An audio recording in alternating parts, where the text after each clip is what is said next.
رحیم دوستو، آج بات کرتے ہیں طارق جمیل کے بارے میں، جو اکثر اوقات جنت اور بالخصوص حوروں کا مذاق اڑاتا ہے اور ایسے انداز میں بیان کرتا ہے کہ جیسے کوئی مزاحیہ لطیفہ سنا رہا ہو۔ ابھی آپ ویڈیو دیکھیں، اس کے بارے میں پھر بات کرتے ہیں۔ میں حور کو بیان کرتا ہوں جو ابن القیم نے لکھا ہے، لیکن جو میں نے دیکھی ہے وہ میں بیان نہیں کر سکتا۔ میں اس کو اب بھی دیکھ رہا ہوں۔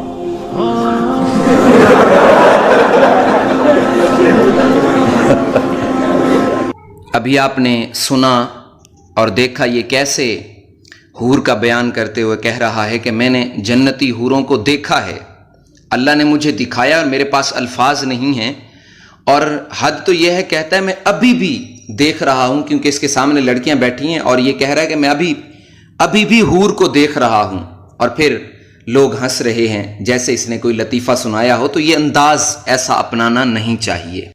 اب انہی کے مفتی طارق مسعود صاحب جنت کا مذاق اڑانے والوں کے بارے میں کیا کہتے ہیں، سنیے۔ کہ وہ یونیورسٹی کی لڑکیوں کے ساتھ کہیں گئے ہوں گے تفریح کرنے کے لیے، تو ابھی ہم نے دنیا کی حوریں دیکھی، اب کل ہم جنت کی حوروں پر بیان سنیں گے۔ ابھی ہم نے دنیا کی حوریں دیکھی، اب کل ہم کس پر بیان سنیں گے؟ جنت کی حوروں پر۔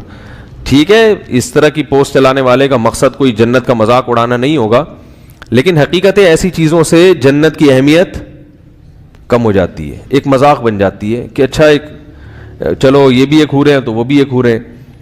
تو اس طرح کی پوسٹ نہیں چلانی چاہیے۔ میں یہ نہیں کہہ رہا وہ گستاخ رسول ہیں اور گستاخ ہیں، ان کا سر قلم کر دو، اور اتنا بھی فری ہونے کی ضرورت، جذباتی ہونے کی ضرورت نہیں ہے۔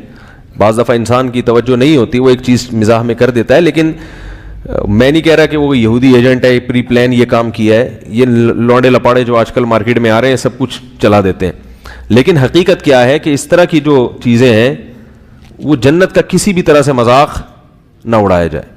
جنت ایک حقیقت ہے، بہت بڑی حقیقت ہے، اور خاص طور پر جنت میں حوروں کا بہت مذاق اڑایا جاتا ہے، یہ لبرل لوگ اڑاتے ہیں۔ اب آپ نے مفتی طارق مسعود کو بھی سنا، یہ کیا کہہ رہا تھا کہ جنت کا اور جنتی حوروں کا مذاق نہیں اڑانا چاہیے۔ کبھی کبھی کہتا ہے کہ ایسا ہو جاتا ہے مزاح میں، تو جب مزاح میں ایسا ہوتا ہے تو پھر باقی کیا بچتا ہے؟ تو اگر بیان کرنا ہے تو کسی طریقے کے ساتھ بیان کریں۔ مذاق اڑانا اور ایک ڈرامائی انداز میں اس کو بیان کرنا یہ بالکل درست نہیں ہے۔ ابھی آپ نے ان دونوں کو سنا، طارق جمیل کو بھی سنا، مفتی طارق مسعود کو بھی سنا، تو یہ کیسے بیان کر رہے تھے۔ طارق جمیل کے بیانات میں کتنا تضاد ہوتا ہے، نہ کوئی حوالہ دیتا ہے، نہ کوئی حدیث پاک کا بتاتا ہے، بس ایسے ہی بیان کر دیتا ہے۔ تو اس کی جو تقاریر ہوتی ہیں، جس کے بیان ہوتے ہیں، ان میں بہت زیادہ یہ باتیں اپنی طرف سے بیان کرتا ہے جن کا نہ سر پیر ہوتا ہے، نہ کوئی حوالہ ہوتا ہے، نہ کوئی ریفرنس ہوتا ہے۔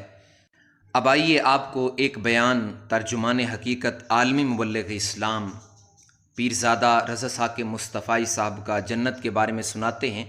وہ کیسے بہترین انداز میں قرآن مجید اور دلائل کے ساتھ بات کرتے ہیں، ملاحظہ فرمائیے۔ اس دن کچھ چہرے تر و تازہ ہوں گے، کچھ چہرے تر و تازہ ہوں گے۔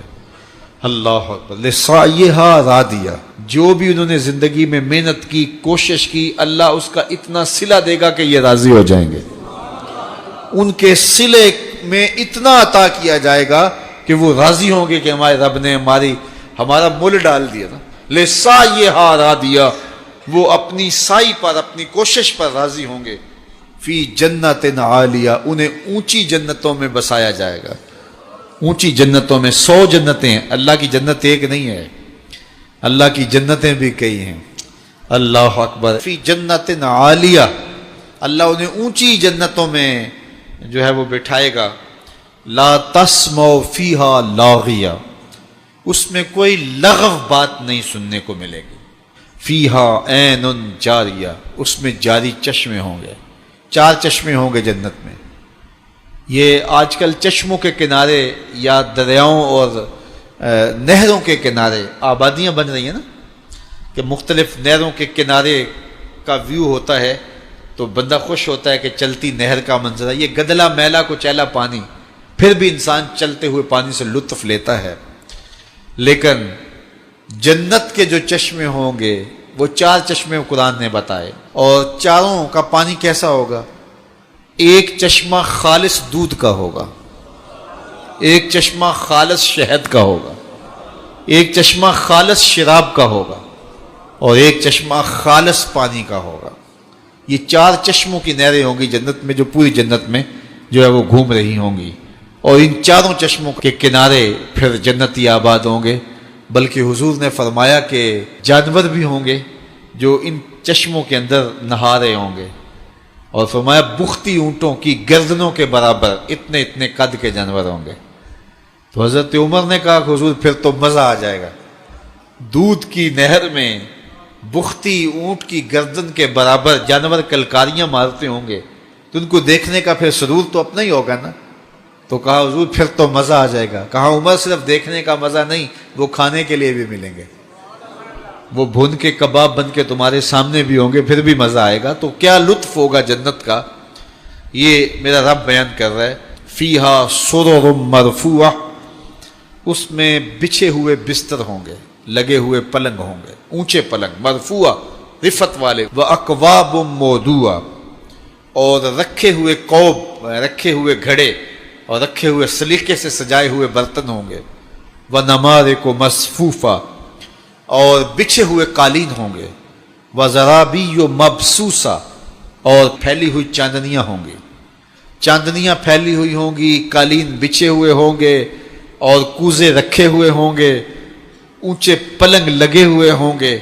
فیہا عین جاریہ، اور یہ چشموں کے کنارے منظر ہوں گے، جنت کا ماحول ہوگا، کوئی لغو بات سننے کو ملے گی نہیں، کوئی ہڑبونگ، کوئی ہلا گلا، کوئی ایسی بات ہوگی نہیں، اور جنت کا منظر ہوگا۔ سب سے بڑی دولت جنت میں یہ ہوگی کہ اللہ جنتیوں کو اپنا دیدار نصیب فرمائے گا۔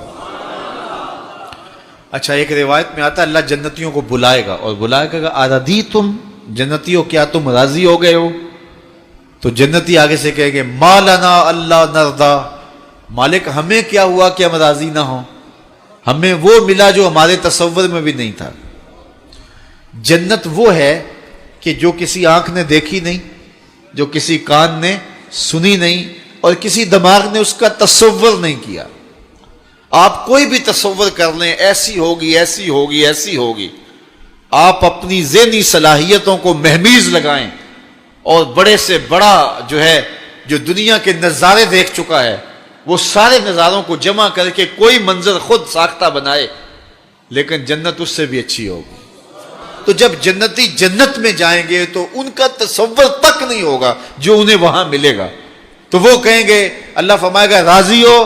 تو وہ کہیں گے ما لنا اللہ نرضا، ہمیں کیا ہوا کہ ہم راضی نہ ہوں۔ دوسرے لفظوں میں یوں کہہ لیں، وہ کہیں گے اسی تے مالک گوڈے گوڈے راضی ہیں۔ اللہ فرمائے گا میں تمہاری جھولی میں ایک اور شے ڈالنے لگا ہوں، تم بالکل راضی ہو جاؤ گے۔ تو وہ کہیں گے میرے رب کوئی کسر ہی نہیں رہ گئی، اب اور کیا باقی رہ گیا؟ اللہ فرمائے گا میں ایک اور شے دینے لگا ہوں، وہ تمہیں ملے گی، تم بالکل راضی ہو جائیں گے۔ تو وہ جھولی پھیلا لیں گے کہ مالک تیری مرضی، ویسے کوئی کسر تو نہیں رہ گئی۔ تو اللہ تعالیٰ فرمائے گا وہ شے یہ ہے کہ میں تمہارے اوپر راضی ہو گیا ہوں، اب کبھی بھی ناراض نہیں ہوں گا، اور یہ چیز جنتیوں کو نہال کر دے گی۔ تو اللہ تعالیٰ جنت کے اس نقشے کو بیان کیا جو ان لوگوں کو عطا کرے گا جن کے عقیدوں میں جمال ہے اور جن کے عمل میں حسن ہے، جو عقیدے بھی خوبصورت رکھتے ہیں، جن کے عقیدوں میں شرک نہیں ہے، جن کے عقیدوں کے اندر بے ادبیاں نہیں ہیں، جن کے عقیدوں کے اندر گستاخیاں نہیں ہیں، جن کے عقیدوں کے اندر بدعات نہیں ہیں، جن کے عقیدوں کے اندر جو ہے وہ خرابیاں نہیں ہیں، اور جن کا عمل کوتاہیوں سے پاک ہے، یہ وہ پاک لوگ جو ہیں اللہ تعالیٰ جل شانہ ان کو یہ نعمتیں عطا کرے گا۔ تو اللہ تعالیٰ جل شانہ ہمیں سب کو جنت کی بہاریں نصیب فرمائے۔ ابھی آپ نے ترجمان حقیقت عالمی مبلغ اسلام پیرزادہ رضا ساکر مصطفی صاحب کا بیان بھی سنا۔ فیصلہ آپ کے ہاتھ میں ہے، سب کچھ آپ کے سامنے واضح ہے۔ اللہ پاک ہمیں ہدایت عطا فرمائے، آمین۔